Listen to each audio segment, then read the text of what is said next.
देख रहे हैं परवाह देश की और आज का शब्द है खुदकुशी, जो पाकिस्तान कर रहा है। तबाह होते पाकिस्तान से हर रोज कोई ना कोई ऐसी खबर आ जाती है जो दुनिया को एक बार फिर से चौंका देती है। इस बार खबर यह है कि पाकिस्तान ने अपनी ही मिसाइल से खुदकुशी करने का पूरा इंतजाम कर लिया था। मुनीर की सेना ने अपनी शाहीन 3 मिसाइल का तीसरी बार परीक्षण किया और एक बार फिर पाकिस्तान का मिसाइल परीक्षण फेल हो गया। शाहीन 3 मिसाइल का मलबा जहां गिरा वहां से सिर्फ 100 मीटर दूर घनी आबादी थी और महज 500 मीटर दूर पाकिस्तान का सबसे बड़ा परमाणु केंद्र था। लगातार तीसरी बार शाहीन 3 मिसाइल अपने निर्धारित लक्ष्य तक पहुंची नहीं और डेरा गाजी खान के एक संवेदनशील परमाणु केंद्र के बेहद करीब जा गिरी। अगर बेकाबू हुई पाकिस्तान की यह मिसाइल जमीन पर गिरने से पहले कुछ मीटर और इधर उधर हो जाती तो पाकिस्तान में परमाणु तबाही मच सकती थी।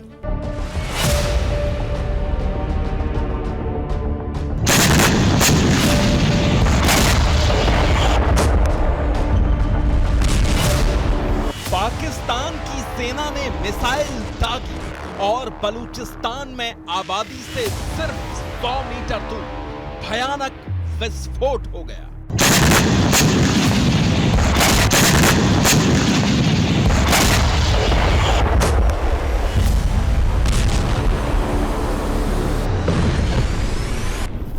मुनीर की सेना ने अपना सबसे विध्वंसक हथियार निकाला और उसे पाकिस्तान के परमाणु ठिकाने से 500 मीटर दूर दे मारा।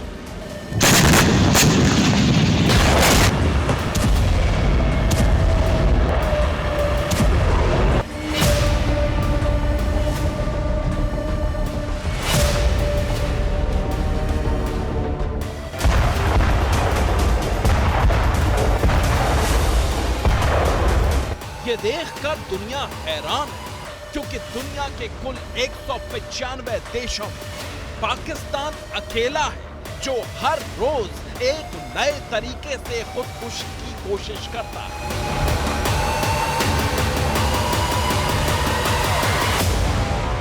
लेकिन इस बार तो मुनीर की सेना ने सारे रिकॉर्ड तोड़ दिए। बात बात में एटम बम की धमकी देने वाले मुल्क में वो हो गया जिसने पूरे पाकिस्तान में रेडियो एक्टिव दहशत फैला दी।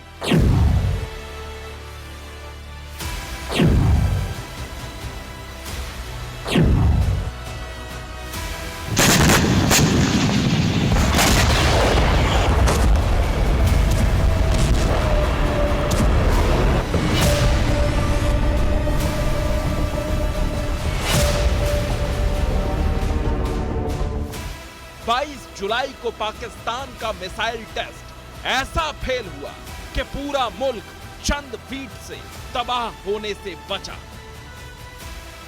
शाहीन 3 मिसाइल बलूचिस्तान में उस न्यूक्लियर सेंटर के पास गिरी जो अगर चपेट में आ जाता तो नक्शे से पाकिस्तान का नाम मिट सकता था।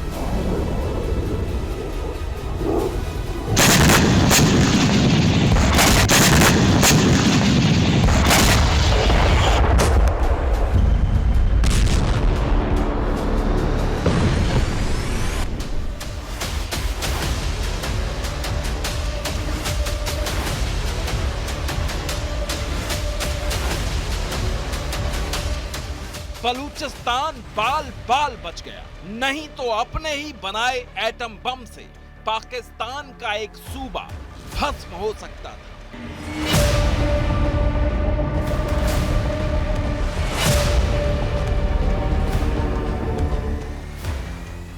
लॉन्च हुआ डेरा गाजी खान से और क्रैश हुआ डेरा बुख्ती बलूचिस्तान में न्यूक्लियर फैसिलिटी से सिर्फ 500 मीटर दूर।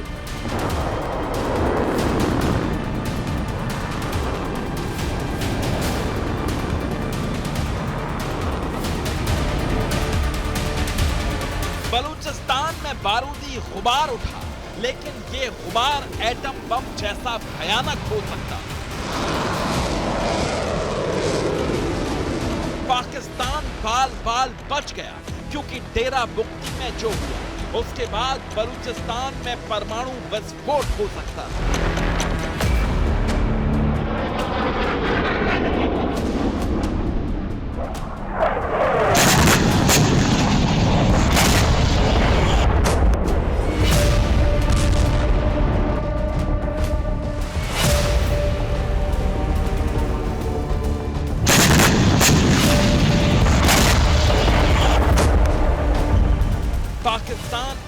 बड़ी एटमी बर्बादी से बचा है, क्योंकि 22 जुलाई को पाकिस्तान ने जो शाहीन 3 मिसाइल दागी वो अपने लक्ष्य से भटक गई, निशाने से भटक गई। मिसाइल का मलबा बलूचिस्तान के डेरा बुख्ती में गिरा, वो भी एक न्यूक्लियर फैसिलिटी से सिर्फ 500 मीटर दूर।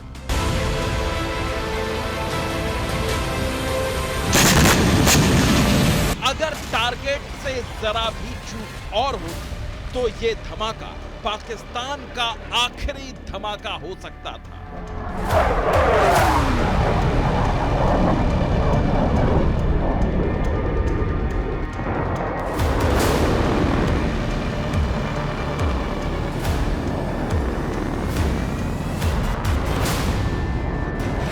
पाकिस्तान ने गाजे बाजे के साथ ये मिसाइल लॉन्च की थी, बाकायदा नोटाम जारी किया गया था।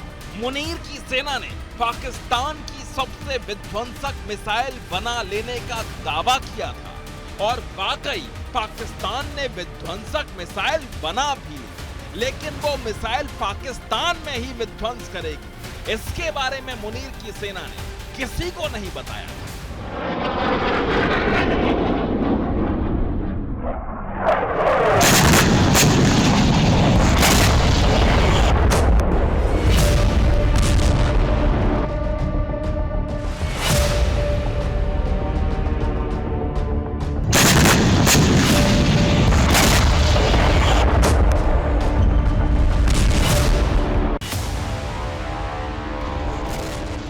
डेरा गाजी खान से लॉन्च हुई मिसाइल डेरा बुख्ती में लेवीज स्टेशन के पास आकर गिरी। धमाके की आवाज 50 किलोमीटर दूर तक सुनाई दी, लेकिन इस एक धमाके ने पाकिस्तान में एक और आग भड़का दी, बलूचिस्तान में बगावत की आग। ये पहला मौका नहीं है जब पाकिस्तान ने अपने हथियार टेस्ट करने के लिए बलूचिस्तान के लोगों की जिंदगी के साथ मौत का खेल खेला हो। मई 1998 में पाकिस्तान ने चगाई में वहां रह रहे बलूचों को बिना बताए न्यूक्लियर टेस्ट किया था।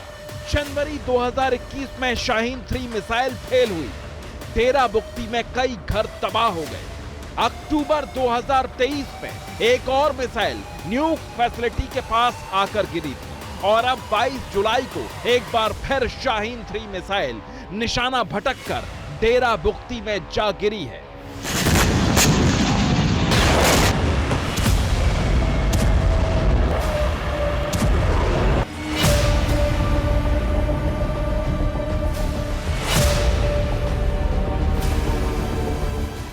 इसका मतलब यह है कि पाकिस्तान की मिसाइलें बार बार फेल हो रही हैं और अपने ही लोगों के लिए जानलेवा साबित हो रही हैं। पाकिस्तान दावा करता है कि उसने शाहीन 3 को भारत की अग्नि 3 के जवाब में बनाया है, लेकिन इसका रिकॉर्ड क्या है अब ये देखिए। पाकिस्तान की सेना दावा करती है कि शाहीन 3 मिसाइल पाकिस्तान की सबसे लंबी दूरी तक मार करने वाली मिसाइल है। पाकिस्तान की सेना इस मिसाइल के जरिए भारत के हर कोने को टारगेट करने में सक्षम बताती है।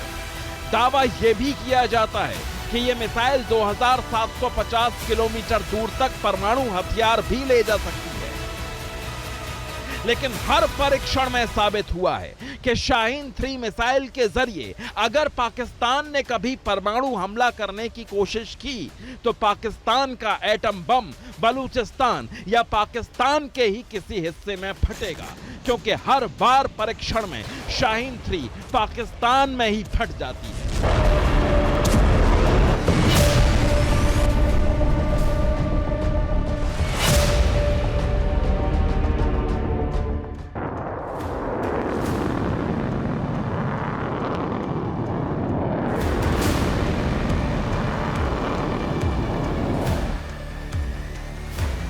साल 2015 में शाहीन का पहला वर्जन लॉन्च किया गया था। इसके अब तक 2 टेस्ट फेल हो चुके हैं। दोनों बार न्यूक्लियर फैसिलिटी से थोड़ी दूर पर मिसाइल गिरी।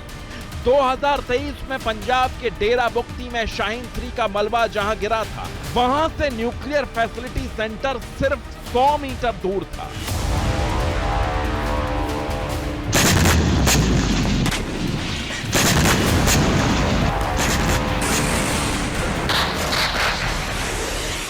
पाकिस्तान का न्यूक्लियर रिकॉर्ड खतरनाक है, दुश्मन के लिए नहीं, खुद अपने मुल्क के लिए।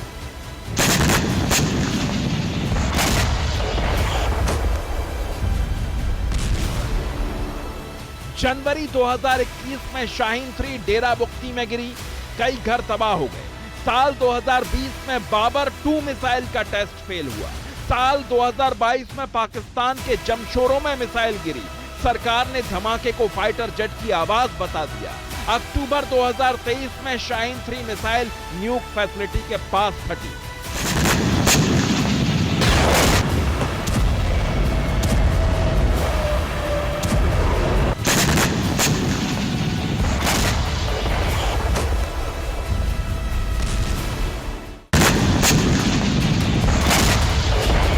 बलूचिस्तान के सहरानी लेवीज न्यूक फैसिलिटी सेंटर के पास गिरा शाहीन मिसाइल का ये मलबा पाकिस्तान की नाकामी का सबसे बड़ा सबूत है। शाहीन 3 में लगा made in China guidance system bar bar fail हो रहा है। इसी गाइडेंस सिस्टम की वजह से पाकिस्तान की मिसाइलें बार बार अनकंट्रोल्ड ट्रेजेक्टरी में चली जाती हैं और रिहायशी इलाकों में गिरती हैं।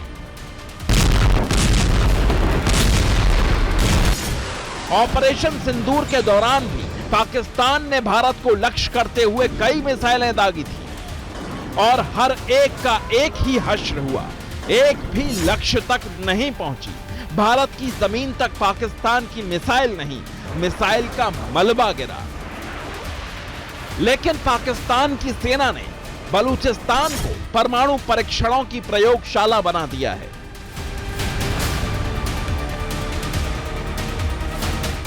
डेरा गाजी खान में पाकिस्तान का सबसे बड़ा न्यूक प्लांट है जहां यूरेनियम प्रोसेस होता है। अगर शाहीन 3 इस न्यूक फैसिलिटी से टकरा जाती तो पूरे पंजाब और बलूचिस्तान में रेडियो एक्टिव तबाही आ सकती थी। डेरा गाजी खान फैसिलिटी में हजारों पाउंड यूरेनियम और 360 ग्राम हर साल प्लूटोनियम प्रोडक्शन की क्षमता है। चगाई में पाकिस्तान 6 परमाणु परीक्षण कर चुका है। डेरा गाजी खान की परमाणु फैसिलिटी के आसपास 1998 के बाद कैंसर के मरीज तेजी से बढ़े हैं। डेरा बुख्ती में बार बार मिसाइल फेल हो रही हैं। इसलिए पाकिस्तान का एटमी प्रोग्राम और उसकी मिसाइलें इस पूरे इलाके के लिए खतरा बन गई हैं। लेकिन खतरा सिर्फ इस इलाके का नहीं है, पाकिस्तान का परमाणु कार्यक्रम पूरी दुनिया के लिए सबसे बड़ा खतरा बन गया है।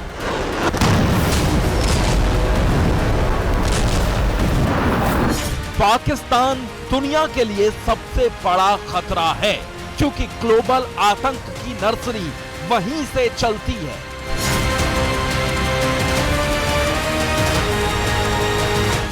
लेकिन अब खतरा इससे भी बड़ा है।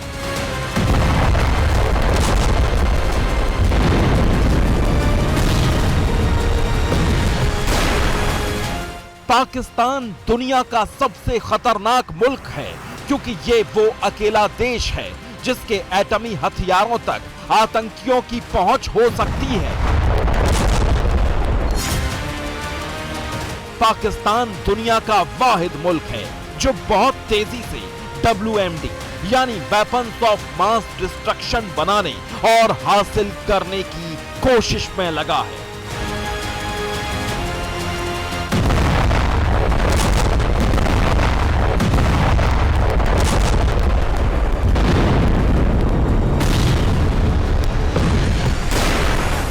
वेपन्स ऑफ मास डिस्ट्रक्शन यानी ऐसे हथियार जो बड़े पैमाने पर मौत और विनाश फैला सकते हैं।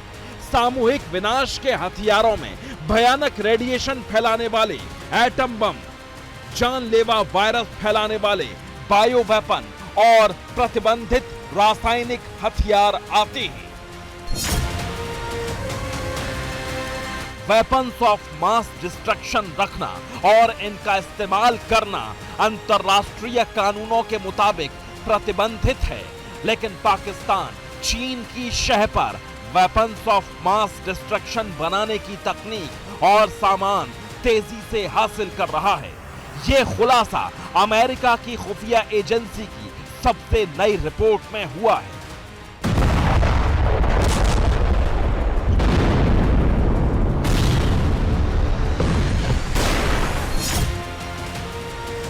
ये अमेरिका की वही खुफिया रिपोर्ट है जो पूरी दुनिया के लिए एक खतरे के अलार्म की तरह सामने आई है। अमेरिकी डिफेंस इंटेलिजेंस एजेंसी यानी DIA की रिपोर्ट में कहा गया है कि पाकिस्तान को लगता है कि वो भारत के पारंपरिक सैन्य ताकत से मुकाबला नहीं कर सकता, इसलिए अब वो बैटलफील्ड न्यूक्लियर वेपन पर दांव खेल रहा है, यानी ऐसे परमाणु हथियार जो युद्ध के सीमित दायरे में भी महाविनाश ला सकते हैं।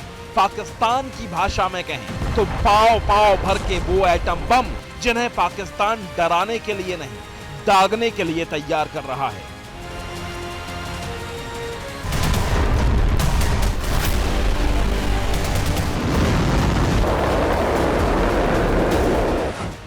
इससे भी बड़ा खतरा यह है कि पाकिस्तान का न्यूक्लियर हथियार तंत्र अब सिर्फ ISI या फौज के हाथों में नहीं, बल्कि US की रिपोर्ट में सबसे बड़ी चेतावनी यह है कि पाकिस्तान के ये बैटलफील्ड न्यूक्लियर वेपन आतंकी गिरोहों तक पहुंच सकते हैं।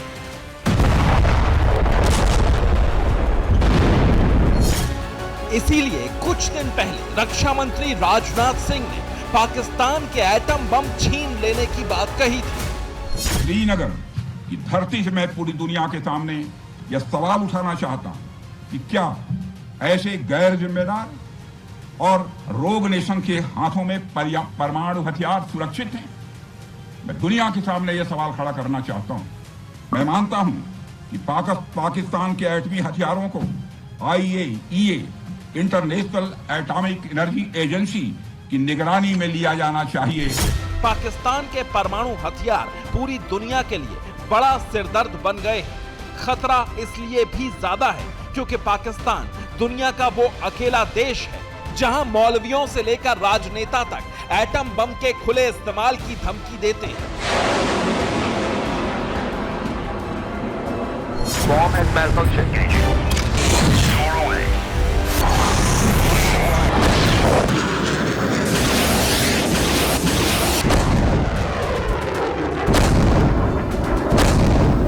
हमारी नीति आतंकवाद के खिलाफ जीरो टॉलरेंस की है। ऑपरेशन सिंदूर ने इस नीति को और स्पष्ट कर दिया है। जो भी भारतीयों का खून बहाने की कोशिश करेगा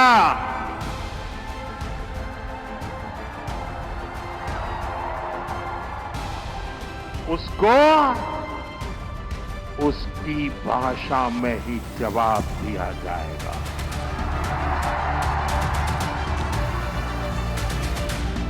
भारत पर आंख उठाने वाले किसी भी कीमत पर बख्शे नहीं जाएंगे।